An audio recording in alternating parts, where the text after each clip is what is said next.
river and woodlands and factories and bridges and church steeples and railway lines and wartime houses and the straight lines of roads and open flat fields of prairie grass.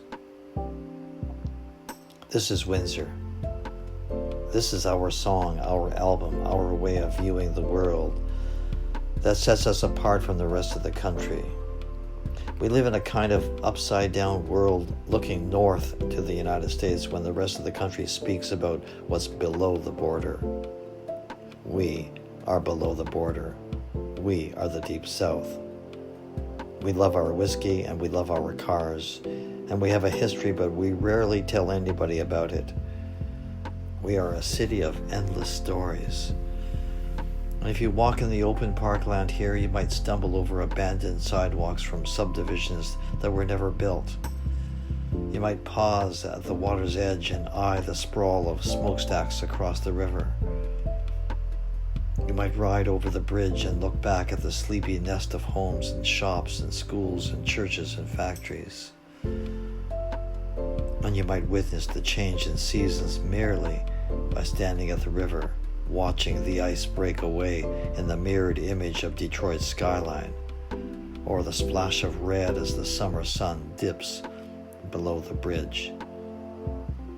You might catch the futile struggle of a single tree that barely clings in hope to the shoreline, or find the murals of Ford workers marching into an empty street. You might wonder about the fishermen casting their lines at sunset and see the slope of the new bridge mimicking the slow bend in the river itself. And on a spring day, if you slip into the old Sandwich Town Fire Hall library, you will spot someone at the window in study, the afternoon glow and green beyond. Or of a single window in Willisted, its elegant design giving way to its storied past. Or the sun streaming through Walkerville's old power building on Riverside Drive. And of course, we have our share of mysteries, like two bicycles seemingly left behind on the ice at Little River, or the gritty underpass at Droulard Road, or the way the sun magically catches the bicycle rider at Oakwood Park, or the utter silence and isolation of a downtown parking lot booth, or Assumption Park on a rainy night with the old bridge lit up on its desperate reach across the darkness.